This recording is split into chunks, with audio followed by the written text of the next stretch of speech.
Hello, everybody. Welcome to the best games of 2025. Myself, Scott Tilford, and Josh Brown are wrapping up the best games of the year. We're going to withstand each other's company for as long as it takes. A totally subjective breakdown of the best games of the year. You better have Clair Obscur pretty high. I'm just saying.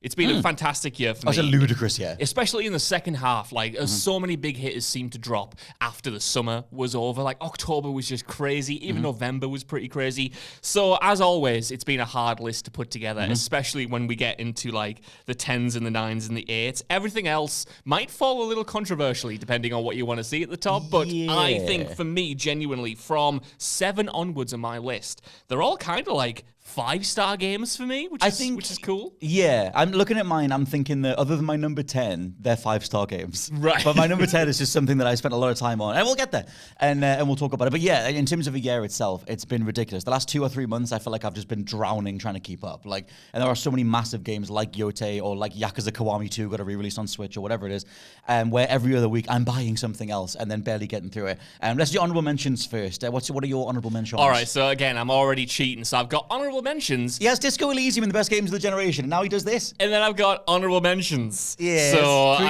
you threw me there because I didn't realize which order these were going out in. And I was like, have we revealed that? But no, I guess that's not, a teaser actually, for the future. Yeah, so my honorable mentions to start with are Mafia the Old Country, a game that I loved, even though it's probably like the best 7 out of 10 game ever. Just the story, the world, hooked me. A kind of like a throwback gameplay-wise. It feels in the best possible way like a late period 360 game or early PS4 game with the cover shooting and the driving and stuff, but I loved that going back to early 1900s Sicily. Great. Next up, I've got Silent Hill F, which was a lovely return to that franchise. A great, just what you could hope for a proper sequel in that franchise after so long away. Every year we do this, and every year I spend so long combing my entire purchase history to make sure I've got everything. Forgot Silent Hill F. Of course you did. Just didn't show up, did we play a lot of games, man. We play a lot of games. I'm going to have to add that now. I know Sai and Joe will be probably lamenting that hasn't made the top 10. I know they really loved it, even more than I did. I did as well. But I've got plenty of honorable mentions to go. Battlefield 6, another great return to form. Have loved playing that, put like 100 hours in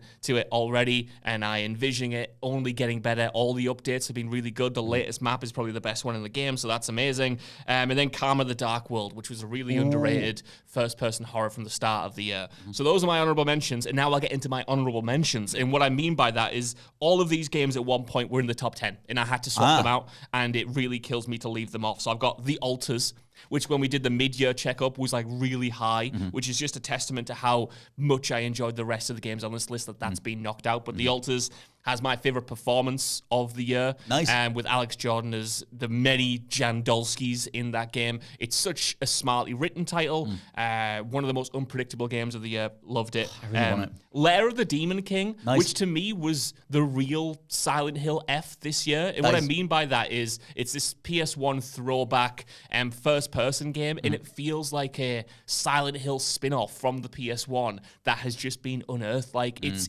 atmosphere, it's grayness, Scott, it's fogginess. It just, it harkens back to like those older horror titles while still being modern enough to be playable. I was so surprised by it. I thought it was going to be style over substance. It absolutely isn't. It's so tightly designed. And another one that was in the top 10 but just got pipped to the post was Wu Chang Fallen Feathers, which is like maybe the best Souls game not made by From Software. I thought Lies of P was as good as it was ever going to get. And this might not be better than that, but it's certainly like up there with it. You cannot go wrong with either Lies of P or this if you like Souls. I was so blown away by it. I wasn't expecting it. It's beautiful. It plays so well. Has some of my favorite boss battles of the year.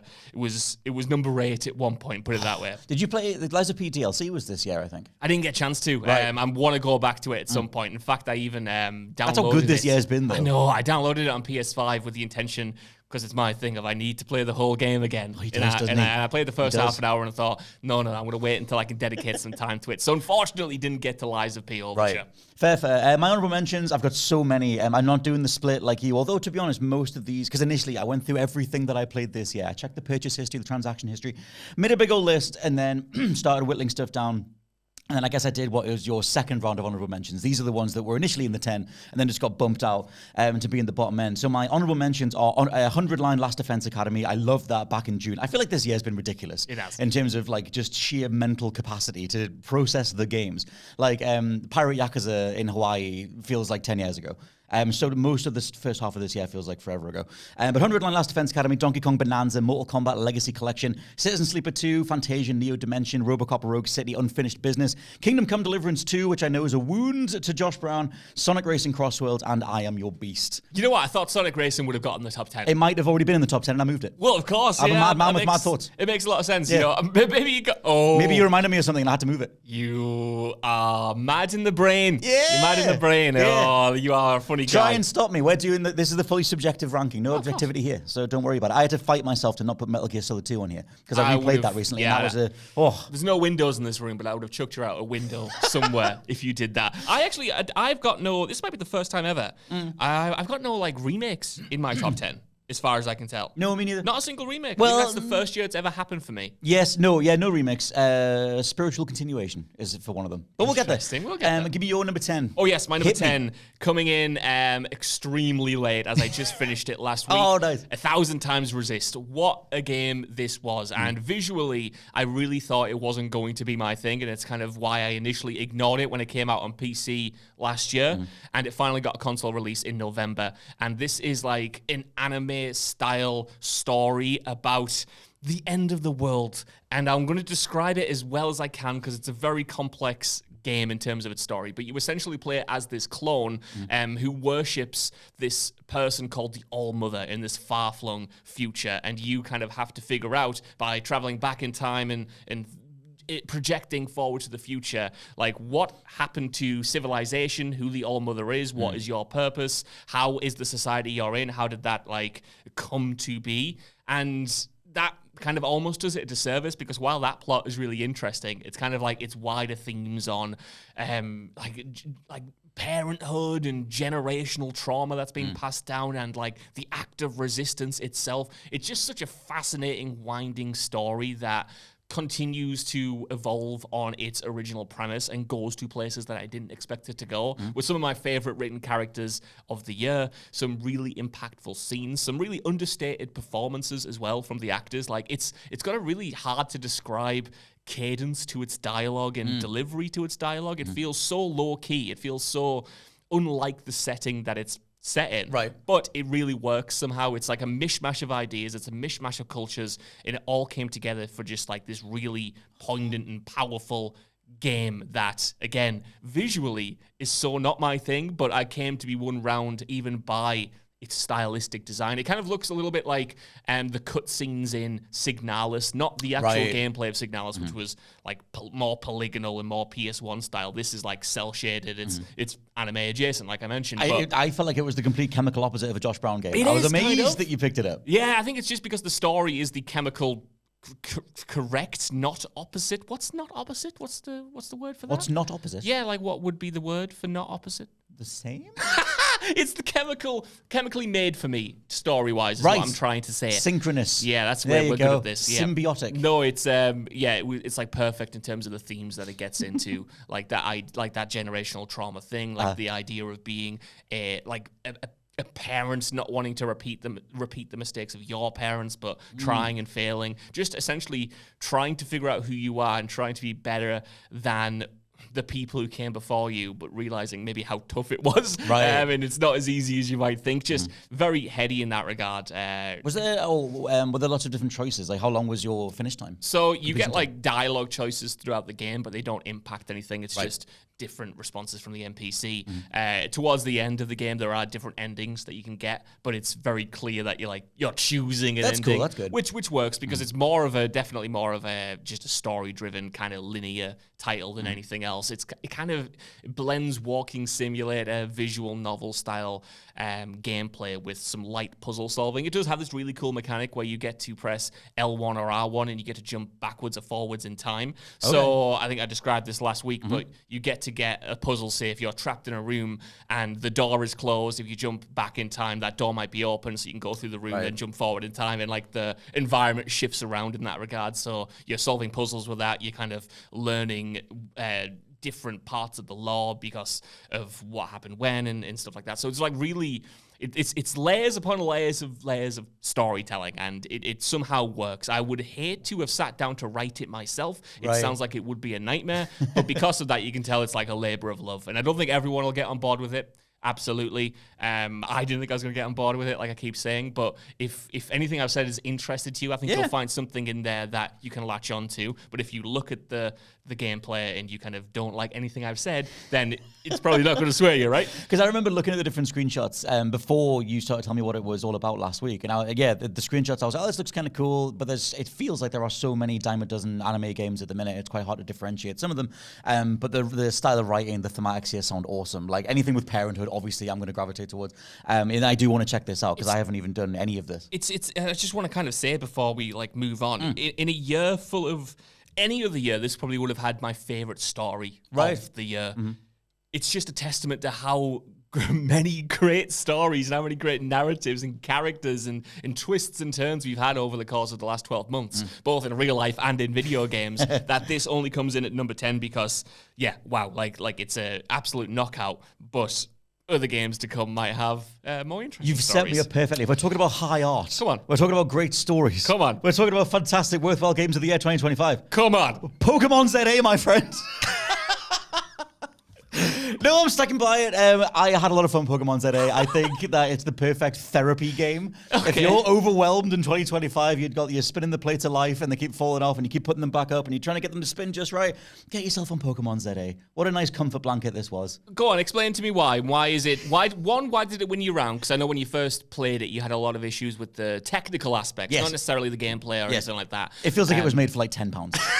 And it's got like 3 textures in the whole thing. But is it just the classic, like the Pokemon formula is good, or is ZA genuinely improving on it in some areas? Because I like what they, not to steal your thunder, but I like the idea of what they've done with the combat, kind of moving away from the more traditional turn-based stuff. They really want to convince you that the combat has more to it than it does. You're still you're locking onto a dude and hitting a button and you're attacking them. It's MMO-style combat. You're managing cooldowns rather than dialing stuff in on a turn-based nature, but you still do have to wait for, for the cooldowns, that kind of thing. But there's a mix of gameplay loops that I do think brings it together. Like, you're always doing something, and it's really simple stuff, like whether you're climbing scaffolding around the city, whether you're doing the combat, hoovering up the Pokemon themselves. At nighttime, the city turns into like this battle zone where you're taking on other trainers, but you get power-ups and different ways of getting more coins and different currencies to then unlock a different ticket so you can rank up because you want to get from Z to A in the rankings. And I just found it to be super, super easy to play. The music, I think, is absolutely banging. Like, there are so many incredible songs in here. Like, I ended up just really loving my time in Lumio City because of the overall atmosphere, but that's comprised of like the setting being this spin-off of Paris with the music, like I said, and it's just super easy to play. I'm on Switch 2, so it's like I don't have to worry about any of the frame rate hitches that the Switch 1 version has, because apparently this thing was an absolute fire on Switch 1. Characters falling through the floor, as they always do. But yeah, it's some of it is that mix of the Pokemon formula always being immortal. Like, it's funny because I loved Pokemon Legends Arceus back in 2021 or something. And as Tom gives me the thumbs up in the corner, and it's a good game. And so it is that reminder that if Nintendo would give Game Freak just a few hours more time every year, I think they could turn in one of the greatest games of all time. Yeah. Because the grind here, the progression here in terms of like mapping across JRPG party building mechanics onto a handful of different creatures that you're rotating out, you're like, training them up, specializing them in different things. They've brought in different aspects over the years of like, you can give them items, you can give them different types of berries, you can try and like, manipulate this, reading the nuance of combat once you're in there. And it's like, the reality of the combat is that it's over in seconds. Like, if you're fighting a boss, it'll go on a little bit longer. And ZA has what I'll call Soul-style boss fights, where, because everybody does the giant health bar on screen now, and you're locking on and turtling around a dude. They're doing their version of that, where you have these mega evolution Pokemon that are portrayed as like they're mutated, they're out of control. You need to help them out, and so they come across as Soulsian boss fights, where they are throwing you environmental attacks that you've got to dodge and that kind of stuff. Things that Pokemon has never done before, which I think mixed with all the other gameplay loops, like I mentioned, like the day-night cycle. When it turns to night, it's more of a combat thing with your other trainers. During the day, you're hoovering up the Pokemon, you're doing side quests, you're indulging in the fashion that's in there. There's tons of customization. I had a really nice time with it, and I think as much as, like I said, it was made for for like a couple of shoes and some tape. And that's what it feels like it's held together by. I do still think there's a lot of charm in here. There's a lot of really good gameplay loops, and they do overlap, and there is an addictive quality to it. I'm very aware in ZA of like I said, the budgetary side of it. We know that it was only made for $30 million. It's a tenth of like Spider-Man 2 or something like that, which I've said a few times. And then you've got the push for the DLC at launch, and it feels like they had they've got this big game, you're slicing bits off. Let's get as much money out of the fan base as possible. Pokemon is just so unstoppable. Yeah. But this is a good one. And it's funny because, like I said, the last one that I loved was Arceus. But it seems like, to me at least, the Legends side series is doing a lot more for me than the Duo series, like Violet and Scarlet or Sword and Shield or whatever it is.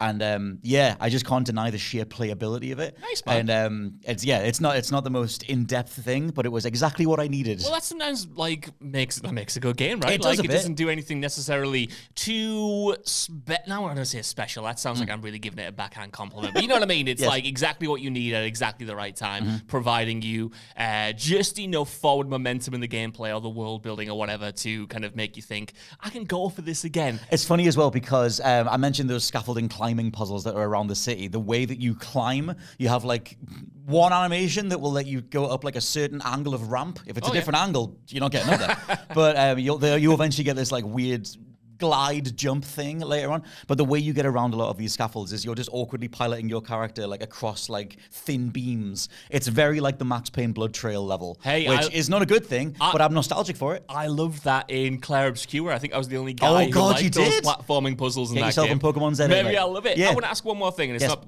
that I want to pull apart like negatives or anything like that. Just I know this was a sticking point for yourself back when and many people before. Like you mentioned that Lumio City. Am I getting that right? Lumio City. You mentioned that obviously being like so full of character, but I know a lot of people had a worry or a problem with like the lack of biome variety generally. Like, is that something you were still thinking of, or did the city itself win you around enough to just go like, okay, this works for the basis for this game? The city itself is a big sell, but they do this whole thing where if you start thinking about it, it really doesn't make a whole lot of sense. But I like the overall thematic in Pokemon of whether humans and Pokemon can live together, and the version that this game has is taking this giant city that's in the shape of a Pokeball, because of course it is, literally everything is in Pokemon, and then there are dotted around the city wild zones, so you're literally walking through, and it's all gated off with holographic tech. It looks, like I said, the most budgetary, considerate like game dev thing they could do, like giant green walls that like wall off part of the city. But it does mean that in amongst this like Parisian architecture, you then walk through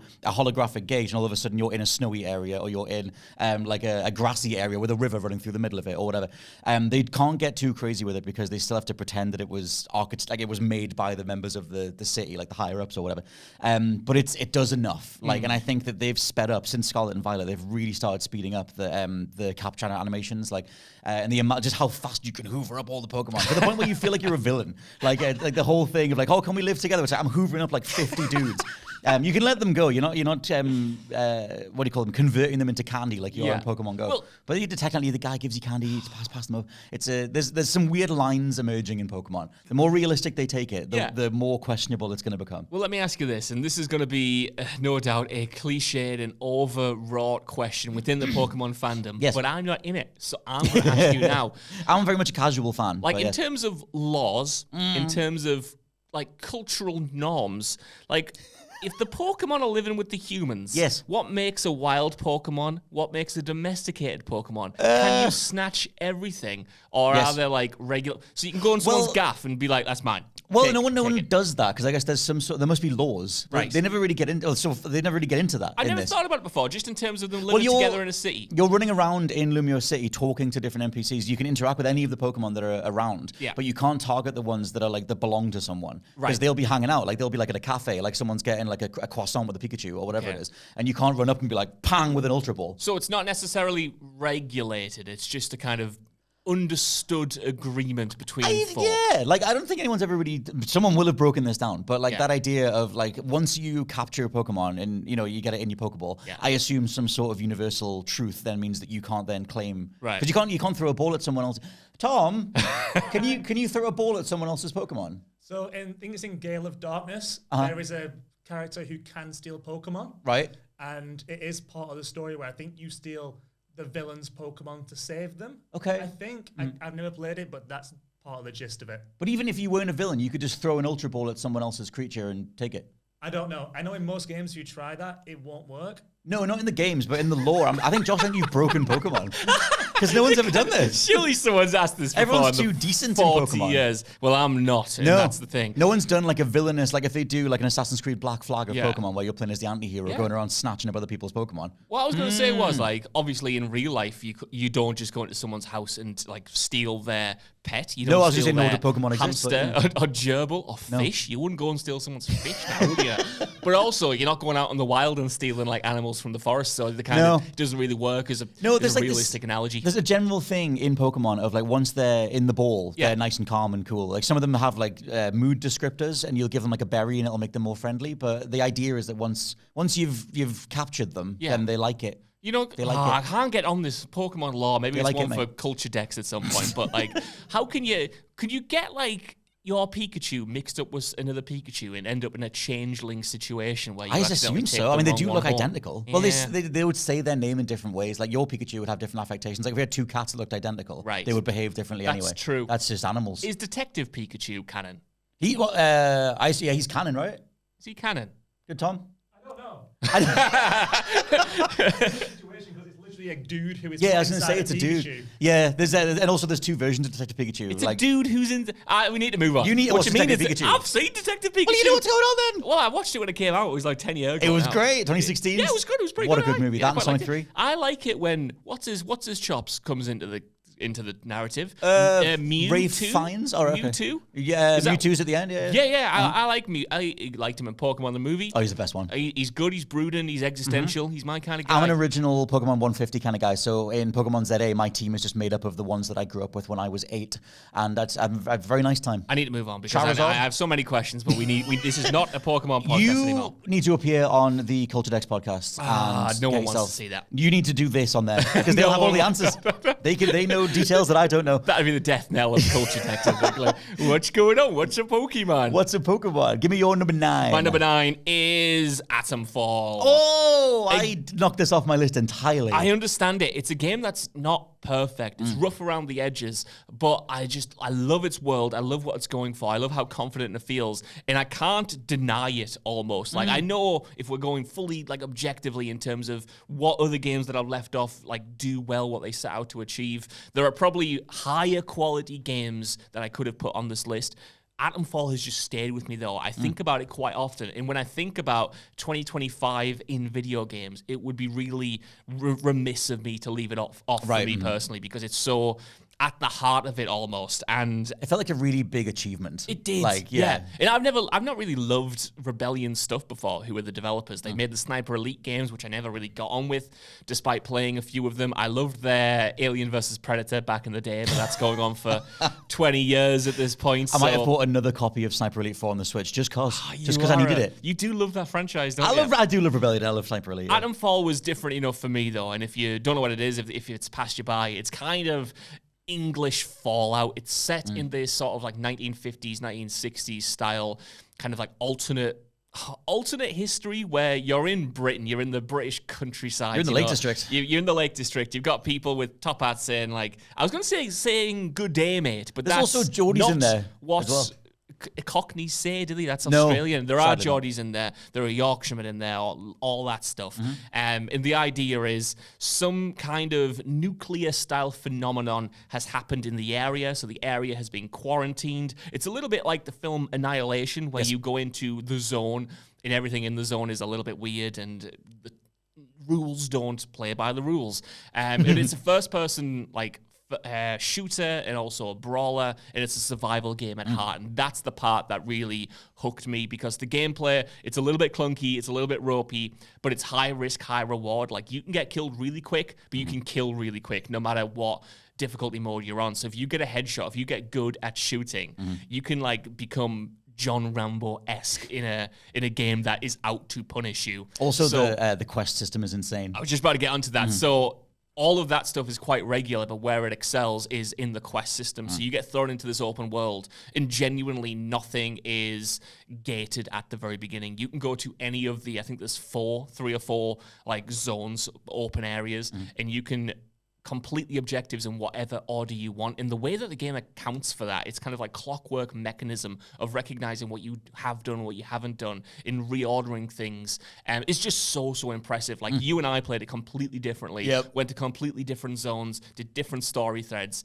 and I just love that is available right from the start. And even the objectives themselves, it isn't just a classic Fallout 4 style waymarker of you need to go and do this. You're uncovering clues as you play through the game, so you can get clues about what to do next by talking to NPCs, by just exploring the environment, by stumbling onto an action set piece that's happening and then investigating. It just really relies on the player's own curiosity and agency. And if you know me, you know I love that in video games, and I love it especially when it's done well. So that freeform nature, that modular nature, that real sense of personalization, that's what makes it more than the sum of its parts for me, because you might look at it and say, hey, Fallout in England, but it's kind of not. It's more of an immersive sim than it is an RPG. There are a lot of choices to make in there. There are lots of different endings, lots of different factions you can align with. You can screw over other factions. You can screw over NPCs. You can like get characters killed that lock you out of storylines. It's just it's so juicy. There's a lot to it, considering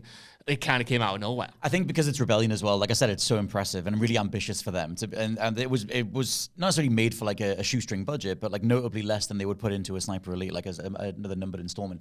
And I just love that someone else is doing a Fallout, because there are a lot of the Fallout tropes in terms of like the camera zooming in when you talk to an NPC, the dialogue choices, that kind of thing. And yeah, the open-ended nature of it is by far the biggest positive. And the different, because like we said before about 1,000 Times Resist, like you would never want to try and write that yourself. The amount of different things happening behind the scenes and different triggers and set pieces and whatever in Atomfall, being like, okay, if the player does this and this, then this needs to happen, then this needs to happen. And the mark of a really great game is bringing all that stuff together. The only reason, because I initially did have this on my top 10 and then I bumped it to honorable mentions and then I bumped it out of the way altogether. I just didn't think it wrapped up tightly enough, but that's probably because of my specific choices.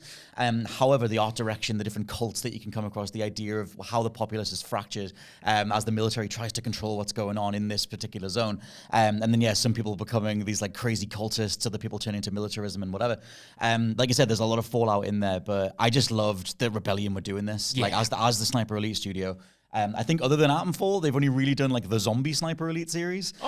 So it's like, it felt like such a swerve for them. And I remember all the press around it at the time was them saying, you know, we wanted to try something else. Like we're hoping it does well. We've budgeted for it if it bombs. And I think it did sell really well. It sold really well. Yeah, like I think it was beyond their expectations. You can see why. Like it's one of those games that I think succeeds via word of mouth, where people are like, hey, do you try Atomfall? And maybe I wouldn't have tried it. I think I got a review copy, but it was also on Game Pass. Yes, that's so a lot of people were able to jump in it that way. And I think I've not played the latest DLC, but they have dropped 2 like pretty meaty expansion packs that I think flesh it out even more. Like, it's very like Fallout 3 in New Vegas, like big meaty old school. This is like an old school Fallout, and then here's the DLC to flesh it out. Again, it is very old school in its design as well, but I kind of just want to end on talking about like the world design. Especially, like you mentioned there, it's set in the Lake District, but it has this just like real industrial mechanical feel to it. Like there are robots in the game, but they're like, you know, these hulking kind of like patched together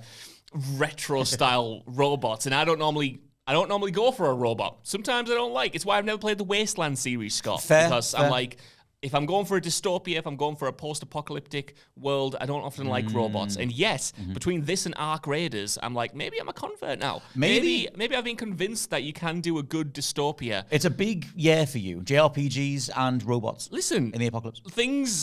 Things are changing. Things are changing internally. You got to push forward. You can't rest in your laurels. It's very true, and I think there is a way to make things believable. Like, it's a good point about robots, because especially in, various different post-apocalyptic media, but that idea of like, if the technology exists to make this, why isn't everybody else a bit better off, or why isn't it, whatever. It can break things, but Atomfall is very consistent. I've realised what I meant to say when I said good day. I was supposed to say top of the morning to you. Very good. Wait, is that Irish? That's Irish as well, isn't it? What do the British say? We don't say anything. That's our whole thing. We avoid each other. All right, mate. West Ham. Come on, West Ham. That's what he said. Atomfall? I mean, we are. How are 2 English people doing bad impressions of English people? I don't know what this is. I don't know. End of the year. Can you do me your best Danny Dyer? Is he Donnie Dyer? That's pretty good, actually. I forget how deep he is. It's pretty good. He's doing some sort of advert. I heard him on the radio earlier on. Anyway, nothing to do with this. Number 9, Shinobi Art of Vengeance. One of the most beautiful games of the year. Something that I think was a bit hampered at launch because the Switch version launched looking like a stupid pixel art thing. And it took a patch for them to actually put the actual resolution into the game, which I think gave it a bit of a bad rap across the first couple of weeks. However, I've been playing on PS5 and it was stunning from day one. There's a demo out there if people want to see. This is one of those games that I'm just so glad exists. Like, I absolutely love Sega's revival era. I can't wait until we get Crazy Taxi, which I never thought I would say, in the last few years. But Shinobi, it just looks so beautiful. It is this like really great inky, super kinetic art style. It plays super, super well. And it has this real mesh of like super popular 2D action genres. Like, you have a lot of really cool boss fights that are in there that, like play up the whole pixel perfect approach to combat, where you're dodging these massive screen filling attacks. There are callbacks to the old school Shinobis, specifically Shinobi 3 in terms of just how over the top the Shinobi series went by the time it got to Shinobi 3. And then just, like I said, you've got like Metroidvania aspects to it. Like, you can chart a main path through a lot of the levels, but you can fast travel around and mop up the rest of the environments, get different unlocks, different currencies, to get better moves. And it's like everything just looks so absolutely stunning.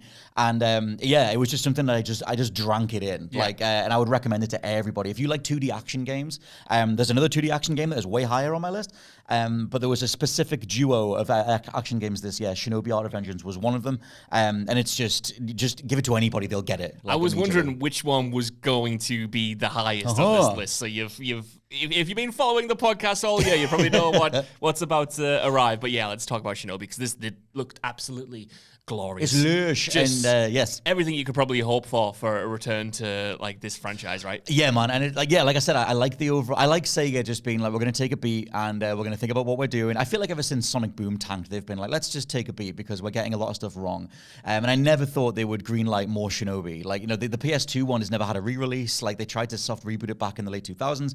That didn't work. And then we've not really had a whole lot of anything. But I like all the DLC that's in Shinobi as well, like the cross-franchise stuff. Like, there's a Dr. Robotnik boss fight in Shinobi. It's a DLC add-on. But I like that they just seem to be having a lot of synergy, a lot of like realizing who and what they are. Like, Sonic Racing Crossworlds is phenomenal as well. Might have initially been my number 7. But I really like that. And I feel like they know exactly what they're doing with this. And because it's a 2D action game, the story is just like really ridiculously over the top. Like, it's an invasion story. You're just trying to defend your homeland. You're going up against this giant swath of like super villains, which allows for a lot of really over the top boss fights. But it really is just the art style and the immediate playability, the abilities that you're getting, like dodging and parrying, jumping over a guy. I forget the name of the move where you target everybody on screen at once and just dip between all of them as they all explode and gushes of blood, and you just stand there like, yeah, that was absolutely cool. And sometimes I can just take a throwback title like this that is like, we're gonna make you feel good. You're gonna look extremely good doing it. You're gonna drink the art style in.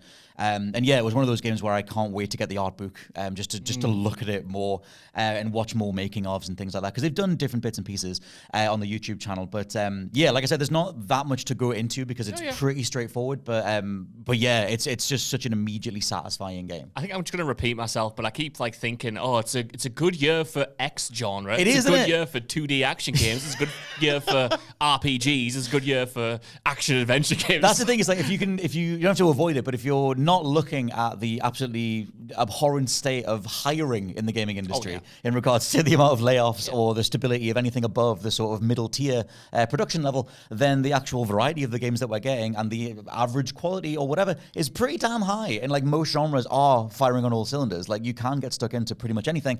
But yeah, it's like this particular couple of podcasts when we're doing Games of the Year is to celebrate the games themselves. Of course. So in that respect, we've got some incredible things to talk about. Speaking of celebrating games, Scott, my number 8 is Cronos: The New Dawn. Very good. Bloober Team's kind of follow-up to Silent Hill 2 Bloobed from last you away. year. It bloobed me away. I'm going to give it 2 big bloobs out of 2. A pair of bloobs for Hey! the good, yeah. A big pair of bloobs. We're not even drunk. We've not drank anything at all. Please carry on. I'm trying to think of more. Swinging pair of bloobs. No. Oh yeah, you got two pair of bloobs on you there, son. Get it. We need to get away from this line of thinking. Get away from it. Cronos: The New Dawn. Bringing it back down to earth. Professional. Yeah, professional. is a third person. I actually never put it on a podcast, but I've talked to you about this. My favorite noise on Earth. Don't derail this again. No, my favorite noise on Earth is when you laugh loads and then you have to go, it just makes you laugh again, like some sort of deflating balloon thing. Anyway, I can't remember what I was saying. Cronos, I'm going to hard reset this. Yeah. Cronos, the New Dawn, third person horror, survival horror game. Yes. I said horror twice there. This entire podcast has gone off the rails. In the vein of Silent Hill 2 from last year, which was Bloober Team. Got a parabla.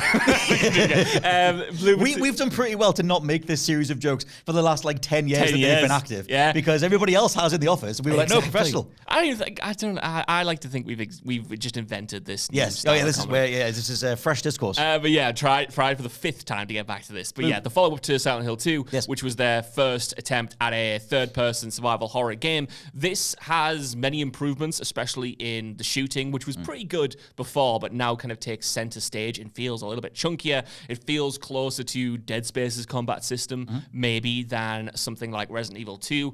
And the enemies you're fighting also feel very Dead Space. They are these mutated humans that can merge together to create even more beastly abominations that are harder to take down. And your weapons all have a alternate fire, but specifically a charge shot, and that took a lot to get used to because it goes off when it maxes out. You're essentially encouraged to charge every single shot. You can still do damage with the regular bullets, but they don't do much at all. So you kind of having to get into this loop of charging, shooting, dodging, charging, shooting, dodging, and in that rhythm.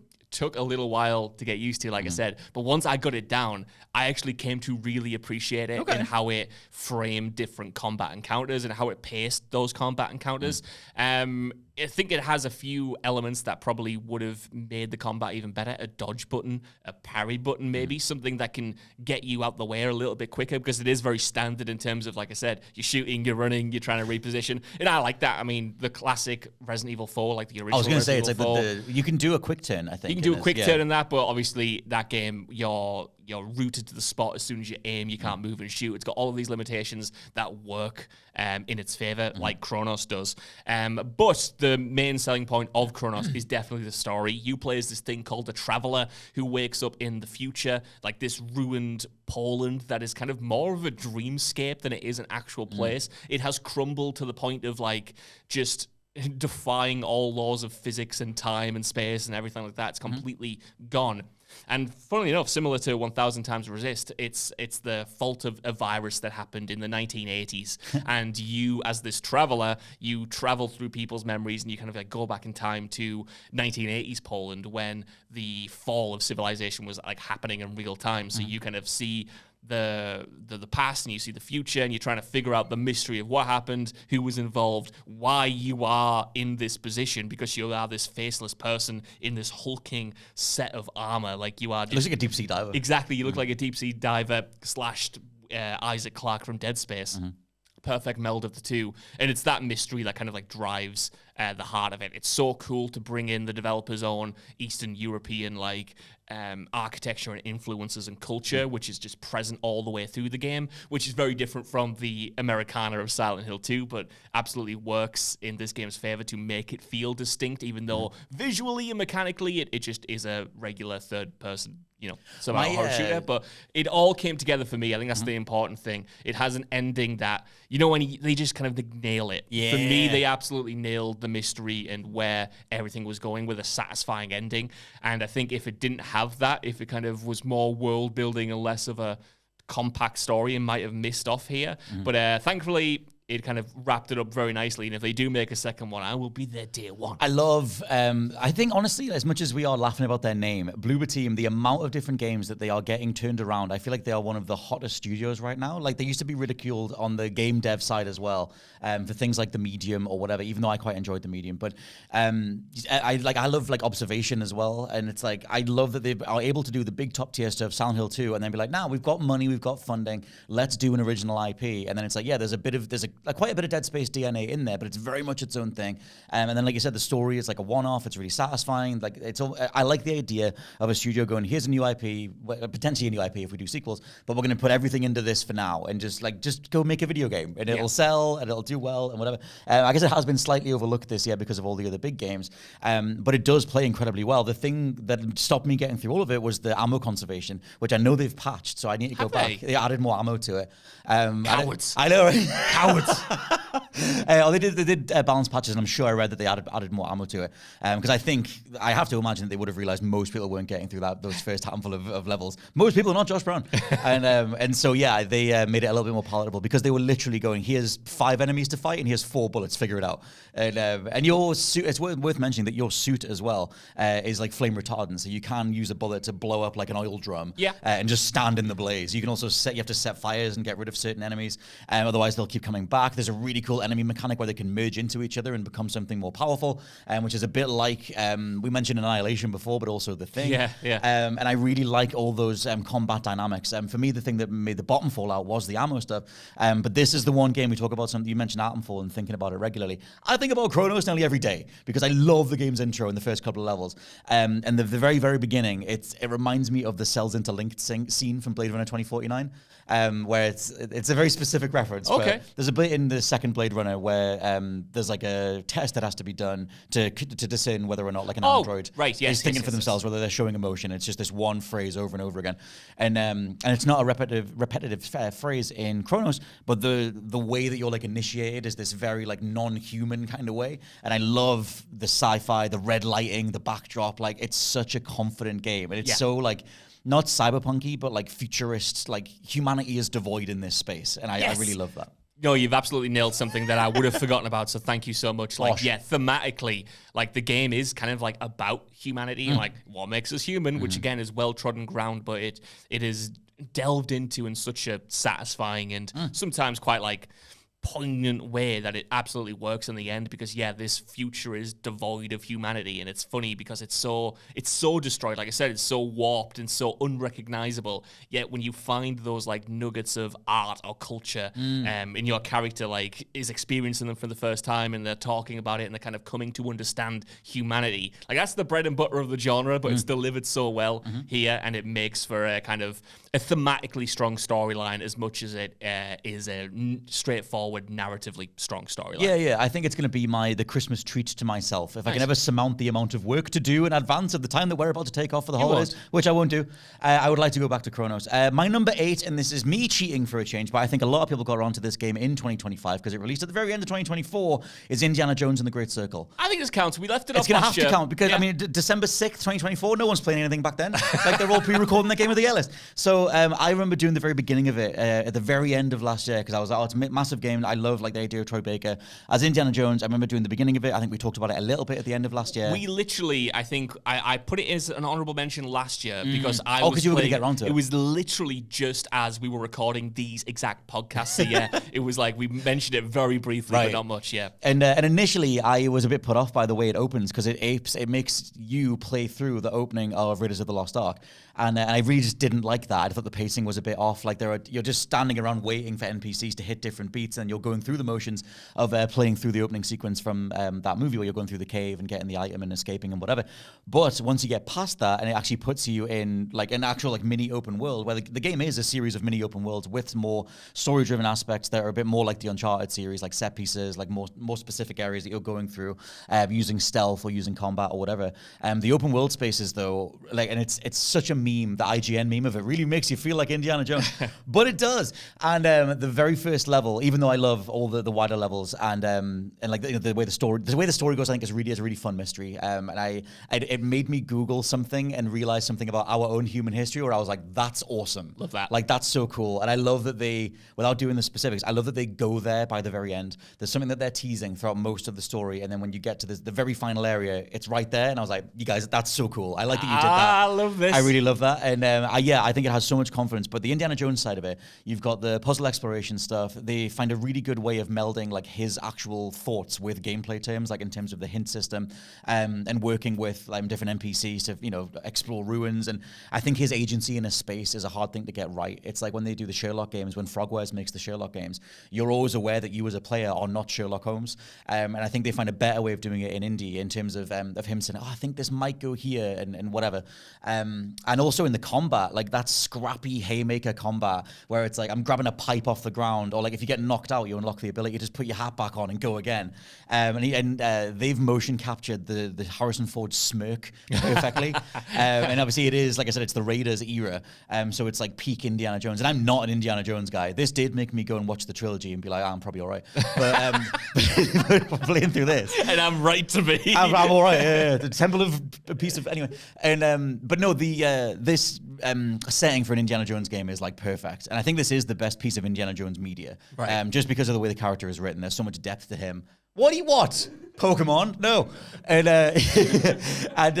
but yeah, I think the way that the character's written is they actually gave him depth and they flesh out why he is like who he is. I know that bits of that's in the movies. I can feel Tom staring a whole movie. Yeah. And but yeah, it just plays so well, and I think it's such a great mix of, like I said, that first person Chronicles of Riddick style melee combat, which it's so hard to do first person fisticuff fighting well, but the scrappy nature of it, the melee combat, the sound effects when you pang a guy with a pan right in the face is so much fun. And then you do have the stealth aspects, the takedowns, and the story is really fun. They, as Machine Games, are having so much fun with this like old school throwback Indiana Jones story where the Nazis are just like super evil but also like goofball idiots, and you get to take full advantage of that. And the story, like I said, goes some places, introduces some elements that are very jumping of the shark. I don't know how far you got through, if you got to the bit where madness happens. Not to jumping of the shark. Okay, you would know what I'm referring to. Right. There's there may or may not be a portal involved, but but yeah, it's things like that, and it goes even further than that. But those are the bits where I think people might have checked out, whereas I was like, let's just see where you're going with this.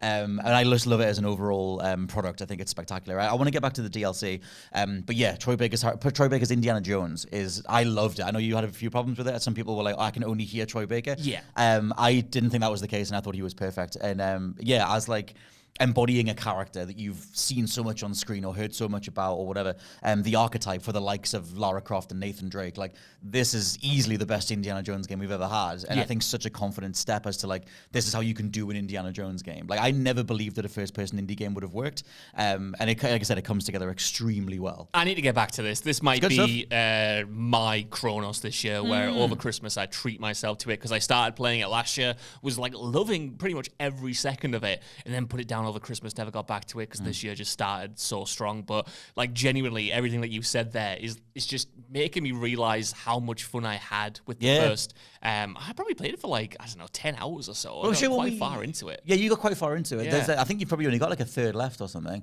Were you in the Arctic?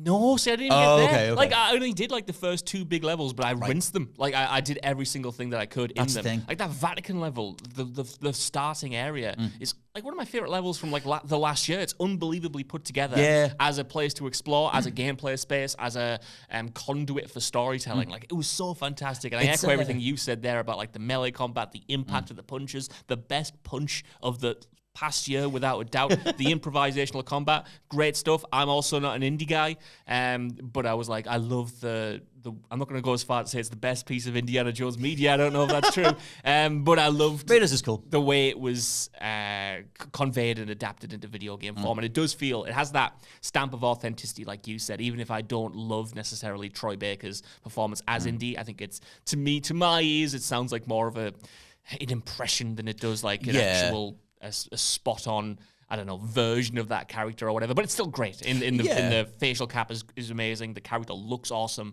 The level design is great. One of the low key, like one of the best looking games of the past 12 months. Easily. Yeah, massively. It's unbelievable. But I was just going to mention the levels, because like I said, there are a few mini open worlds, and I think there's there is a feeling of exhaustion if you rinse the Vatican level, because you go from the opening of Raiders into the Vatican level, which is like a mini open world. You have different costumes that you can get, different disguises get you into different parts of the environment, different keys that you can get. Like, you can spend a long time in that opening area if you want to.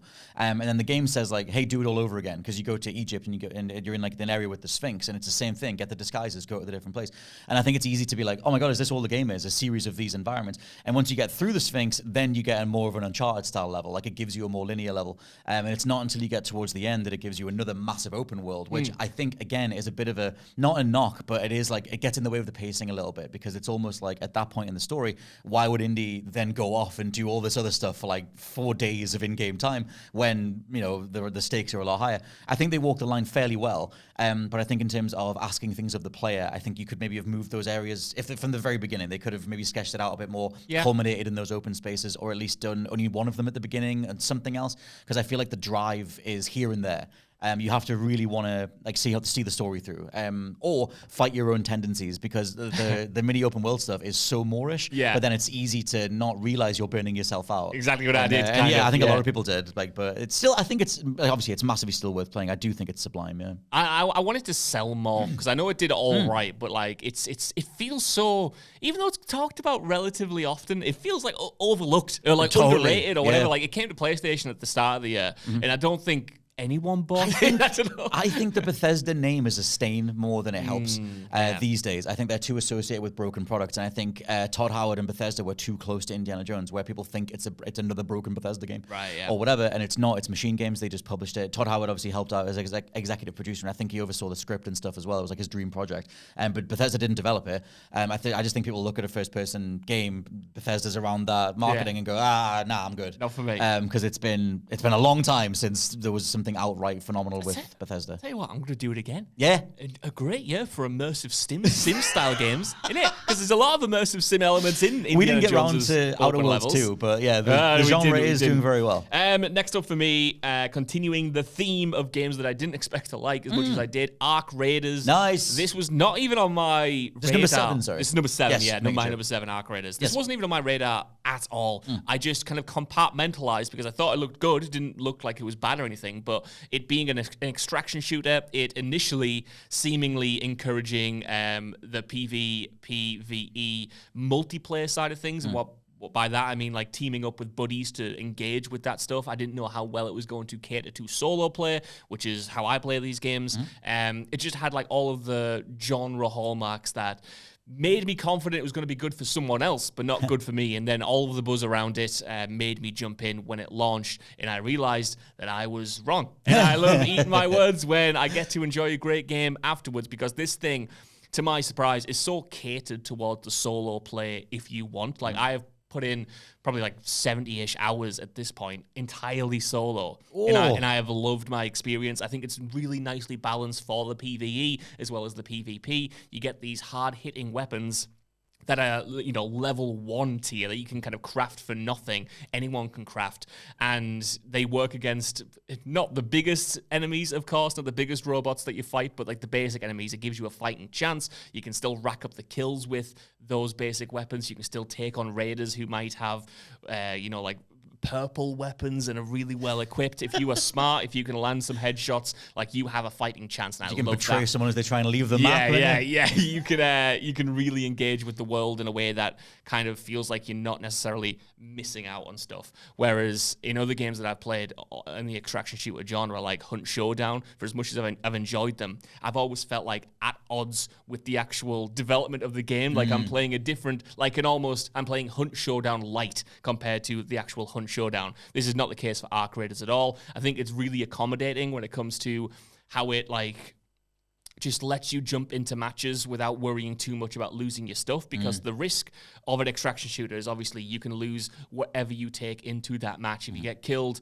if you don't make it to the extraction, you just lose all of the goods that you took in. But you can always get a free loadout in Arc Raiders, which is so forgiving, and it means that even if you get wiped out, you don't have to stop playing the game. You've always got a chance to get back in. Or you can experiment without the fear of losing something, because if you're going into a new map that you haven't played before, or a new state of a map, because they have different states, you can do night raids, you can do versions of a map with an electromagnetic storm, stuff like that, different modifiers. You can say, okay, I'm going to test this out first with a free loadout, see how it goes, and then plan accordingly. It just has a lot of these really smart quality of life additions that makes it way more welcoming than something like a Tarkov or something. And it doesn't make it better than a Tarkov, but it invites newcomers like myself to experience this stuff for the first time. And all of this is without even getting to into the social aspect, which again is something that I don't normally gravitate towards Radio in chat, games man. like this. Put it in everything. I don't put my headset on. I don't talk to strangers. My mum and dad always told me, don't talk to strangers, Josh. And I took that to heart. Just betray them. Just betray them. But the basic interactions that you are given and that you get to deploy without speaking a word in real life. You get a radio wheel. You get to say things like don't shoot. You get to say things like team up, okay, no, sorry, stuff like that. You know, just like basic interactions that go such a long way in like developing the relationships that you get with other players. And the way it made me feel, man, whether I was teaming up with someone to help them out, whether I was betraying them and going against my own instincts to steal a part that I really needed and had been grinding out for a while, it engaged me on an emotional level with it, which a lot of multiplayer games don't necessarily or even don't try to. But this is like every time you jump in, you get like a story, you get some emotional engagement, you will have something, an anecdote, an experience that will be different every time that you can come to the office or go online and talk to people about and say, hey, in Arc Raiders last night, I did this. And that's, again, this game is so good. This is on top of it mechanically feeling great. It's got a little bit like The Last of Us, a little bit like The Division in terms of how it plays. This third person, again, chunkier, weightier combat system. And it's just so confident. It all comes together. You can tell that it's being play tested to death in the best possible way. And an absolutely fantastic multiplayer experience that caters to everyone. It's also a third person, which makes it incredible. Exactly. So don't worry about it. This is the one of the only games of the year that I haven't touched yet. I just haven't had the time to get to it. But this is another one that I think of every other day, because I always see it on the PlayStation homepage, and I know how exemplary it's going to be, which is another little Christmas treat that I might give myself. But yeah, man, everything about this, like I wasn't following it like week to week, but all the initial teasers and the trailers looked so confident. Made by a bunch of EA Battlefront devs, same team that made the finals a few years ago as well, and just seems like in regards to the pure gameplay side of it, it's just it is just so immediate. But I think that there's a reason that it might be the game that has single-handedly saved the extraction shooter. It's not that we haven't got other extraction shooters, but this is the one that genuinely has buzz, where it's like, oh, this is actually like a genre that is doing something. You're not just being told about it; you can kind of feel it in the mainstream for sure. Like I think the AAA studios have been really experimenting with the idea of an extraction shooter, and it hasn't quite worked because they've only really made it a mode in other games. You had one in Call of Duty, you had one in Battlefield, and it didn't quite catch on in the way that they wanted it to. Marathon was announced, and that got immediately delayed. There was a bit of a backlash to it. So I think a lot of people had question marks around the extraction shooter genre, and then like you said, this has come out, and it's like almost vindicated the people who have been saying for years, no, this could be, you know, the next battle royale or like the next big multiplayer thing. And you look at Arc Raiders and go, I see it now. I understand the vision. Obviously, again, there'll be some people out there who have been playing Tarkov since day one and the many other extraction shooters going, I know, this genre has been unreal for years and years, but it's kind of like, and I hesitate to say this because I understand the implications. Yes. But it genuinely feels like Arc Raiders coming out is like when Fortnite came out, and it's suddenly it just invited a lot of people who hadn't played PUBG, who hadn't experienced Battle Royale gameplay. It said, here's an accessible version of it, and a pretty tight version of it, at least at the time. That was obviously free to play, and Arc Raiders isn't, but it's like, okay, here's your first taste of this genre. He's an accessible version of it, and people have clearly latched onto it, I think mentioning the how good the solo stuff is as well. Like the radial chat's awesome, takes me back to the 360 days. Like I always love radial chat. I loved it in Splinter Cell, or anything like that. And then you do have this Arc Raiders community that is very social, that is very helpful. But then it opens the door to being betrayed by someone at the last minute. But everyone, for the most part, works together. But yeah, like there are so many awesome aspects to this that are fundamentally multiplayer, but also advancing things in regards to the extraction genre. And it's one of the only ones of these that has made me go like, I'm gonna have to see what the buzz is all about for this, because I love the overall setup of a Terminator style dystopian. You're going out into like zones and getting stuff and coming back. It seems really cool. My number 7 is sadly not Sonic Racing Crossworlds. I had to replace it with Silent Hill F. Because Silent Hill F, I should have had this on beforehand. I don't know how I missed it. Like I said, I went through my entire transaction history and somehow I missed it. So have you, in the recording of this podcast, earlier on, mate, don't worry about it. You've added this in? Yeah. Oh, this is what... I swapped it. This is the beautiful thing about doing things live, friends. Because when you said Silent Hill F is one of your honorable mentions, I was like, it's more than honorable for me. But then my brain did not serve it up when I was putting this together in the first place. It's not even on my massive wider list, but I just missed it somehow.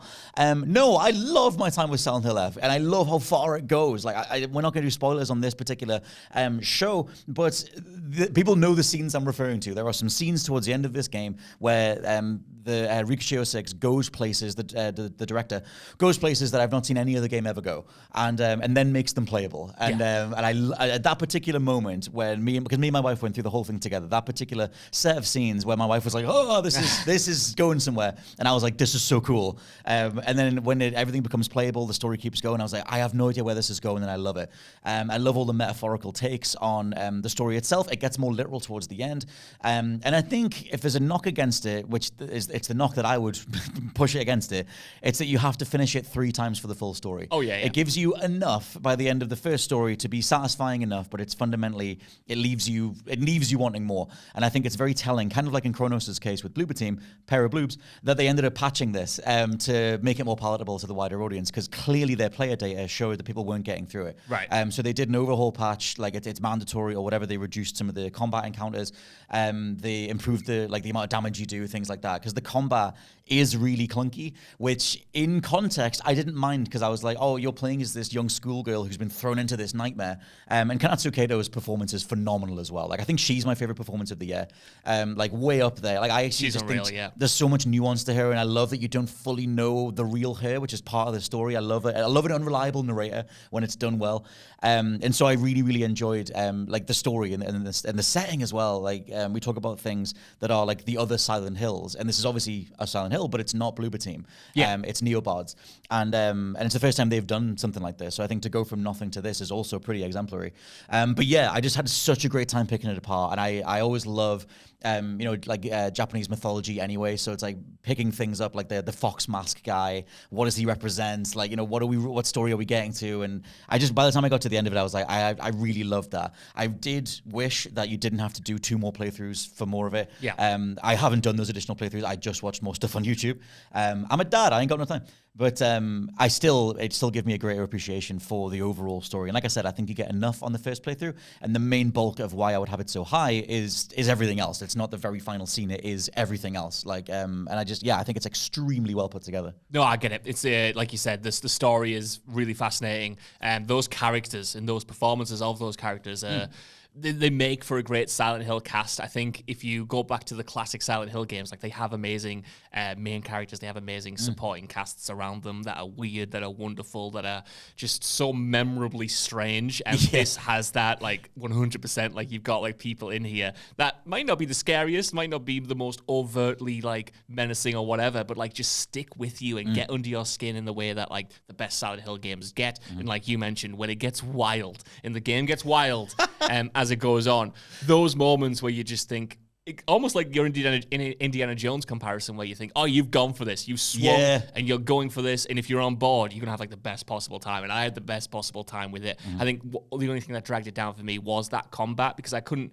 quite not that I couldn't quite get it, because I got good at it towards the end, but it was more the fact that I didn't understand what it was doing for the character, if that made sense. It kind of almost felt like it was from a different game for me personally. It is a weird fit. Because, you kind of have that element of, oh, okay, you're like this this person who's not engaged in melee combat very much, but at the same time, you kind of like, you have this super quick dodge that you're makes parrying, you feel like you're in Control or Bloodborne or something. So that incongruity didn't quite work for me necessarily, but in terms of the story, in terms of the characters, in terms of the world, in terms of how good it looks visually, some great, memorable sequences that are like sort of dreamlike, that are really fascinating. Like I said in my honorable mention, like such a great return to form for a new mainline entry in this series. And again, Neobards, I had no idea who they were before they did this, and it makes me excited to see if they do another Silent Hill game or they do another horror game, and kind of like see where they go next, because it's a cool not the first attempt, because they've done other stuff, but but you know what I mean. Yeah, definitely. And it feels like it's Konami going like, okay, we're revitalizing Silent Hill. We don't want to put all the eggs into the one basket. So we'll give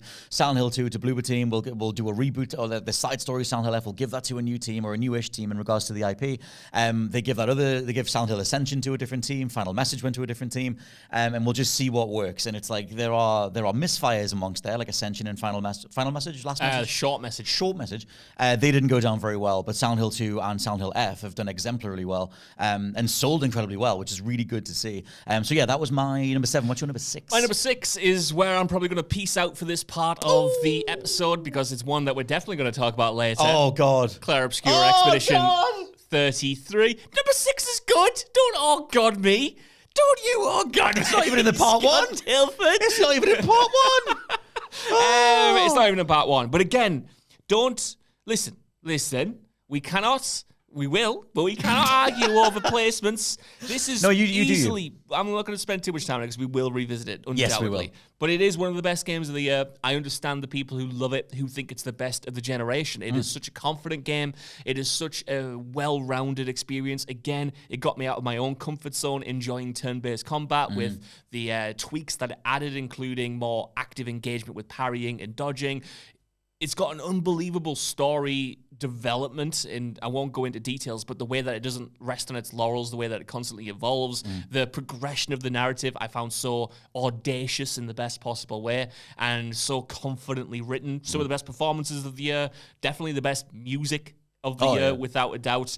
It's great. I don't love it as much as everyone else, but it's like, for me, it's easily recommendable. It's easily 4.5 star for me. But, 4.5 stars pretty damn good. It is. I mean, I don't feel like you have to. You're being attacked by everybody. I think that there's a massive swing the game takes at the end of the first act, and I think it does. It lost. It seems to have kept more people than it lost, but the people that it lost never came back. Because it's a really bold choice. Audacity is a good label to put on it, because they really take a swing, and once it's one of those like one sentence twists to a degree. But I love what they do with it, and like you said, we'll get back to it in the other podcast. But still, the swing that they take isn't going to be for everybody. All I'll say is it's the bravery that I love about it, but it's also hilariously what stopped it from getting into the top 5 for me. Just because, again, trying to be as vague as possible, the first swing they take, loved that. Right. Thought that was unreal. It was a real kind of I'm sitting forward moment. This is unbelievable.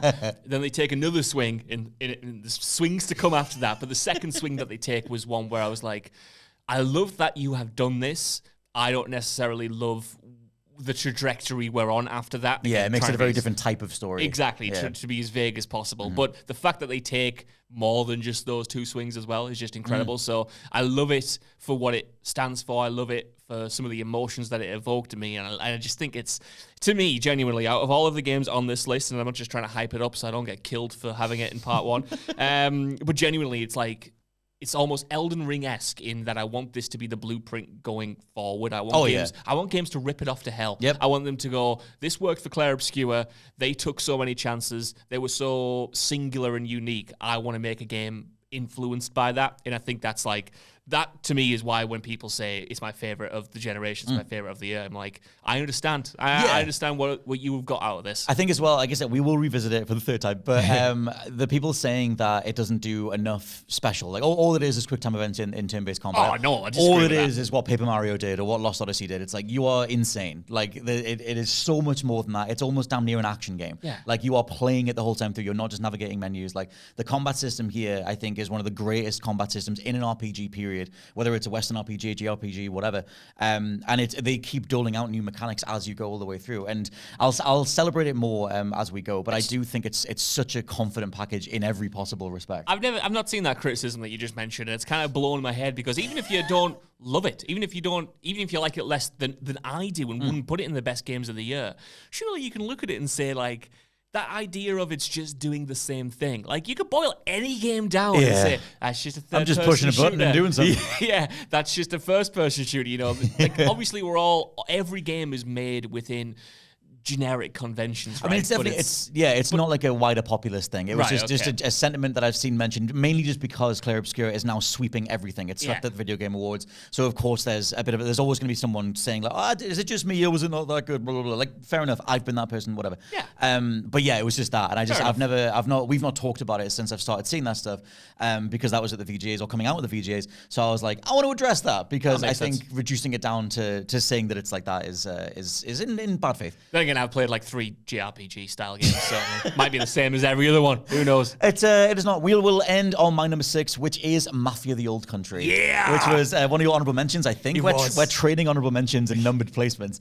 But I just adored my time with this. Like it has some beats in it that are a bit over the top, a bit having a fight next to an erupting volcano. Didn't see that coming in a Mafia game, but and it's very predictable overall. But I think, to me, if you're going to do tropes and you're going to do various tenets of a certain story, if you do it with enough confidence and if it's rendered well enough in video games or whatever, you commit to the bit, then I can go with it.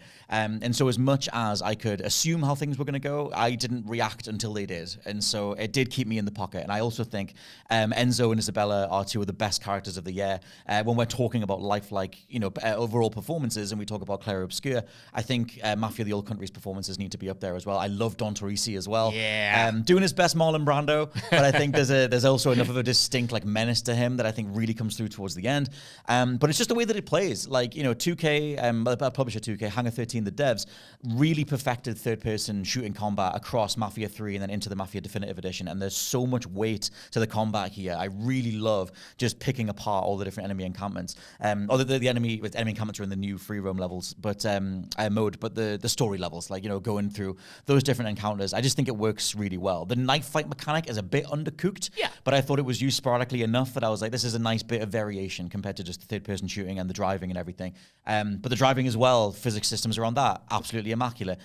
Because I had saves for the other Mafias, had a ridiculous amount of cars to pick from, and some that completely broke the canon, well, not necessarily the canon, but really over the top, supercars. So I'm flying through the Sicilian countryside in this thing with a 15 exhausts coming off it or whatever. But yeah, I'm always gameplay is king, and this was a game that I wanted more third-person shooting. I wanted more excuses to use the combat model and the stealth model, and they've thankfully put that stuff in the open world since they patched the open world mode. And so I love Mafia: The Old Country. I love Mafia stories. This time last year, I was going through Mafia 1 and 2 and 3. And it's such a reminder that there can be other open world crime sandbox games. It's not all about GTA, and they made it so distinct. Mafia's always been distinct anyway, less so Mafia 3. But The Old Country was just such a confident reminder of what Mafia can be as a series that I really, really loved it. No, yeah, I mean, it's an honorable mention, but I loved so many parts of it, and I'm so pleased you singled out the performances, because they are definitely worthy of being singled out and being praised in that regard. I would agree. There are about 3, namely Isabella, namely, I was going to call him Enzo. Namely Isabella and namely Enzo, and then Don Torrisi's my guy as well. Yes. On top of that. Oh, there's also, performed. But yeah, what's that old dude? That's the most evil man ever. He's an absolute slimy bastard as well. I can't remember his name, but an unbelievable character, an unbelievable performance. Yes, that's the guy that I was trying to think of. I'm going to literally search Mafia Old Country, old man. He's a bloke all the way through. All the way through, he's trying to just catch you out. He does not want you to be part of his family, and he's a little snake. He's an absolute log. He's going to get a hold of him. Oh no, it's not Leo. It doesn't matter. But then there's a very particular gravelly voiced dude in that game. There's, like you said, an incredibly evil person, and I think they do genuine menace around his character very, very well, to the point where you're like, okay, we've had so many they're evil for evil's sake characters in games. His is backed up by tradition and that idea of how a mafia individual is supposed to act and that kind of stuff, but also hiding behind that to get away with stuff. And like I said, we've had so many evil's evil protagonists that you kind of forget what good evil feels like in a video game. Yeah. And I can't even remember the guy's name, but it was good. I mentioned it when we did a podcast episode, and I can't remember if we did with full spoilers or something. We talked about it earlier in this year. And again, another thing that maybe I should have put this game on the top 10 because I do love so much about it. But the story as well, it is quite straightforward. But I do genuinely love it, and I think it's intentional as this kind of wider thematic thing about family and work in particular, and capitalism as a whole. Genuinely, you might think I'm reaching here. No, there's workers' rights stuff in here. 100%. If you play this game, for me, I was thinking about video game development. I was thinking about that idea of working in a quote unquote family and and not having that be reciprocal and never being more than a worker. And the game itself is quite cyclical with it pointing out Enzo has gotten out of the mines, but has he got? He's gone up the ladder. He's gotten wealthier. He's got cultural status now. But did he ever escape the mines, Scott? Or is he still in him? Is he still bloody in him? The mine's in his mind. Very good. The mines of the working world, my friend. They do a lot with workers' rights thematics and class systems, and status symbols and the way that Enzo is regarded within the family and how different people respond to him. I just think it's super rich. Like I think that the writing is the best thing about it, but it is backed up with gameplay systems that, as I mentioned before, I think they've Hangar 13 have really refined them across the last couple of games. Massive gaps in between these games coming out, so I'm hoping that going forward we start getting something in quick succession, because the way Old Country ends feels like it would go into something else just before Mafia the Definitive Edition or Mafia 1. I just had such a wall-to-wall spectacular time. To run things down, my 10 to 6 is Pokemon ZA, hilariously. Number 9, Shinobi Art of Vengeance. Number 8, Indiana Jones and the Great Circle. Number 7, Silent Hill F. And number 6, Mafia the Old Country. My 10 to 6 are number 10, 1000 Times Resist. Number 9, Atomfall. Number 8, Cronos The New Dawn. Number 7, Arc Raiders. And number 6, Clair Obscur Expedition 33. It's been a good year for the genres, my friend. Guess what? It's only going to get better, Scott. It's only going to get better. He didn't have Clair Obscur any higher, did he? He had to have it at number 6, the Typhoon. Sorry for thinking it's only the 6th best game of the year out of the thousands of games that release, Scott. We will look forward to part 2, where the insanity will continue and justice will be done.